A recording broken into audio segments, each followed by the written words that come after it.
ನಮಸ್ತೆ ಸ್ನೇಹಿತರೆ, ಇವತ್ತಿನ ವಿಡಿಯೋದಲ್ಲಿ ಸಂಡಿಗೆ ಯಾವ ಥರ ಮಾಡೋದು ಅಂತ ತಿಳಿಸ್ಕೊಡ್ತಿದ್ದೀನಿ. ನೋಡಿ, ನಾನು 4 ಲೋಟ ಅಕ್ಕಿ ತೊಗೊಂಡಿದ್ದೀನಿ.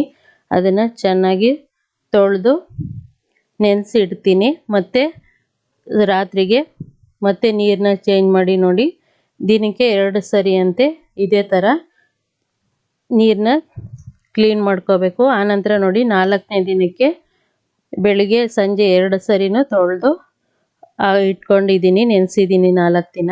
ಆನಂತರ ನೋಡಿ ಮಿಕ್ಸಿನಲ್ಲಿ ಈ ರೀತಿ ಸ್ವಲ್ಪನೇ ಅಕ್ಕಿ ಹಾಕ್ಕೊಂಡು, ಹಾಗೆ ಅರ್ಧ ಲೋಟ ಅಷ್ಟು, ಅಂದರೆ ತುಂಬ ತೆಳುವಾಗಬಾರ್ದು, ದೋಸೆ ಹಿಟ್ಟಿಗಿನ್ನ ಸ್ವಲ್ಪ ತೆಳು ಇರಬೇಕು, ಆ ರೀತಿ ನಾನು ರುಬ್ಕೊಳ್ತಿದ್ದೀನಿ.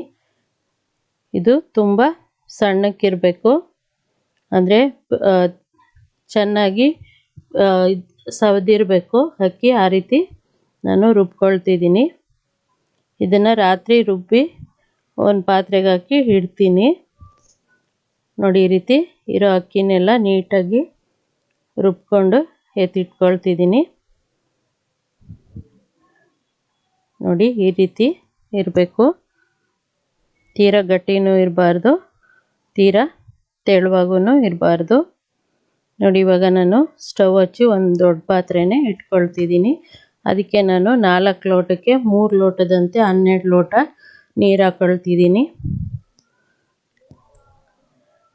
ನೋಡಿ, ಲೆಕ್ಕ ಮಾಡಿನೇ 12 ಲೋಟ ನೀರು ಹಾಕ್ಕೊಂಡಿದ್ದೀನಿ. ಆನಂತರ ಒಂದು 2 ಸ್ಪೂನಷ್ಟು ಜೀರಿಗೆನ ತಗೊಂಡು ನಾನು ಸಣ್ಣಕ್ಕೆ ಮಾಡ್ಕೊಳ್ತಿದ್ದೀನಿ. ನಾನು ಜೀರಿಗೆ ಸ್ವಲ್ಪ ಹೆಚ್ಚಿಗೆನೇ ಹಾಕ್ಕೊಂಡಿದ್ದೀನಿ. ನೀವು ಬೇಕಿದ್ದರೆ ಎಳ್ಳು ಮತ್ತು ಓಂಕಾಳು ಬರುತ್ತಲ್ಲ, ಅದನ್ನು ಹಾಕ್ಕೋಬೋದು. ಇದು ಸಣ್ಣ ಚಕ್ಲಿ ಮಾಡುವಾಗ ಅದು ಓಲ್ಗೆ ಸಿಗಾಕೊಳ್ಳುತ್ತೆ ಅಂತ ನಾನು ಹಾಕ್ಕೊಂಡಿಲ್ಲ, ದಪ್ಪ ಚಕ್ಲಿ ನೀಟಾಗಿ ಬರುತ್ತೆ. ನೋಡಿ, ಈ ರೀತಿ ಸಣ್ಣ ಮಾಡಿಕೊಂಡು ಇದನ್ನು ಕುದಿಯೋ ನೀರಿಗೆ ಹಾಕ್ಕೊಳ್ತೀನಿ.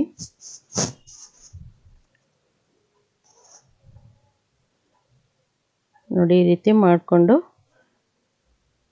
ಇಟ್ಟು ನೋಡಿ,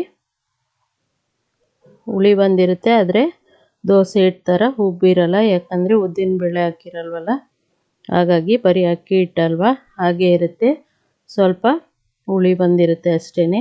ನೋಡಿ, ನೀರು ಇಷ್ಟು ಚೆನ್ನಾಗಿ ಕುದಿಬೇಕು. ಇವಾಗ ಜೀರಿಗೆ ಪುಡಿ ಹಾಕ್ಕೊಳ್ತೀನಿ. ಇದೇ ಟೈಮಲ್ಲಿ ಸಾಲ್ಟ್ ಹಾಕ್ಕೋಬೇಕು, ರುಚಿಗೆ ಎಷ್ಟು ಬೇಕೋ ಅಷ್ಟು. ನಾನು ಆನಂತರ ಹಾಕಿದ್ದೀನಿ. ನಾನೇನು ಅಕ್ಕಿ ಹಿಟ್ಟಿದೆ ಅದನ್ನು ಹಾಕಿದ ನಂತರ ಹಾಕ್ಕೊಂಡಿದ್ದೀನಿ ಸಾಲ್ಟು, ರುಚಿಗೆ ಎಷ್ಟು ಬೇಕೋ ಅಷ್ಟು. ನೋಡಿ, ಚೆನ್ನಾಗಿ ಕುದಿಬೇಕು.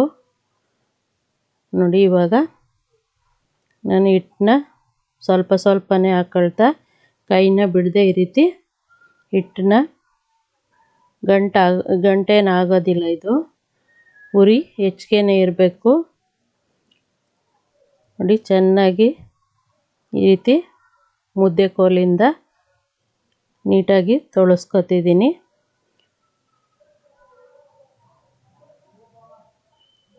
ನೋಡಿ, ಈ ರೀತಿ ಮಾಡಿಕೊಂಡು ನಾನು ಇವಾಗ ಸಾಲ್ಟ್ ಹಾಕ್ಕೊಂಡಿದ್ದೀನಿ, ಪುಡಿ ಸಾಲ್ಟ್ ಹಾಕಿದ್ದೀನಿ. ಕಲ್ಲದನ್ನು ನೀವು ಕುದೀತಲ್ವ ನೀರು, ಆವಾಗಲೇ ಹಾಕೋಬಿಡಿ. ರುಚಿಗೆ ಎಷ್ಟು ಬೇಕೋ ಅಷ್ಟು ಹಾಕ್ಕೊಂಡಿದ್ದೀನಿ.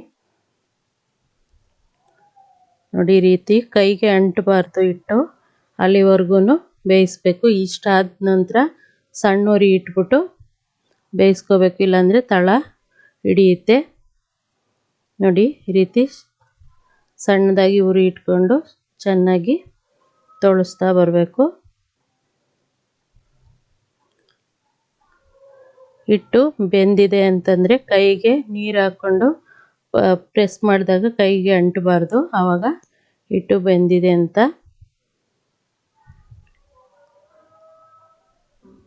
ನೋಡಿ, ಇವಾಗ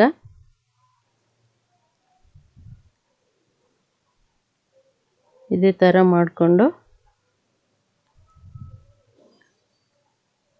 ಕೈಗೆ ಅಂಟದೇ ಇರುವಾಗ ಆಗಿದೆ ಅಂತ ಆವಾಗ ಕೋಲನ್ನ ತೆಗೆದಿಟ್ಕೊಂಡು ತಟ್ಟೆನ ಇಟ್ಟು, ಅಂದರೆ ಕ್ಲೋಸ್ ಮಾಡಿ ಸ್ಲಿಮ್ಮಲ್ಲಿ ಒಂದು 10 ನಿಮಿಷ ಬೇಯಿಸ್ಕೊಳ್ಬೇಕು. ನಾನು ಬೇಯಿಸ್ಕೊಂಡು ಆನಂತರ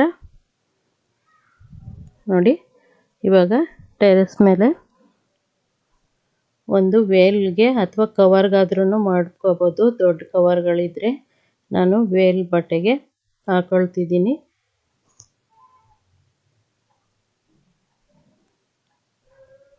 ನೋಡಿ, ಹಿಟ್ಟು ಅಂಟೋದಿಲ್ಲ, ನೀಟಾಗಿ ಬೆಂದಿದೆ.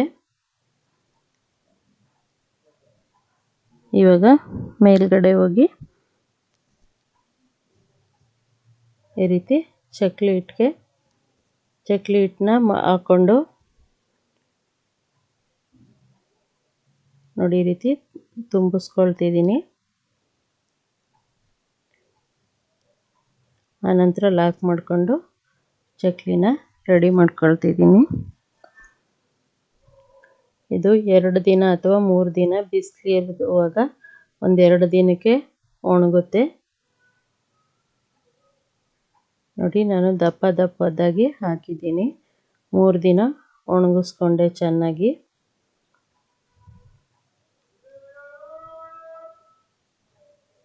ನಿಮಗೆ ಚಕ್ಲಿ ಉರುಳಲ್ಲಿ ಯಾವ ಸೈಜ್ದು ಬೇಕೋ ಆ ಥರ ಚಕ್ಲಿನ ಹಾಕೋಬೋದು.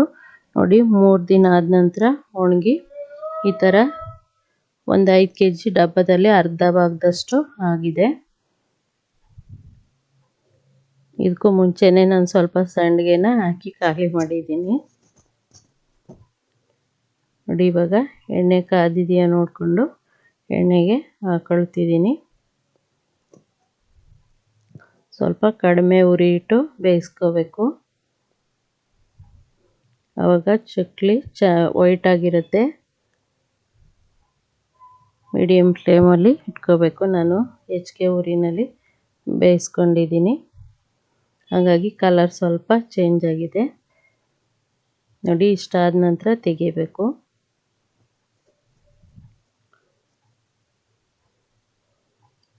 ನೋಡಿ, ಸಂಡಿಗೆನ ಈ ರೀತಿ ನಾನು ರೆಡಿ ಮಾಡ್ಕೊಂಡಿದ್ದೀನಿ.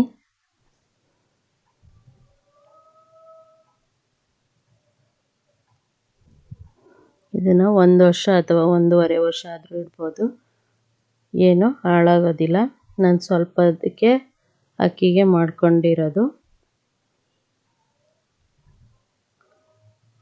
ಸ್ನೇಹಿತರೆ, ಈ ವಿಡಿಯೋ ಇಷ್ಟ ಆಗಿದ್ರೆ ಪ್ಲೀಸ್ ಲೈಕ್ ಮಾಡಿ, ಮರೀದೆ ಕಮೆಂಟ್ ಮಾಡಿ. ಧನ್ಯವಾದಗಳು.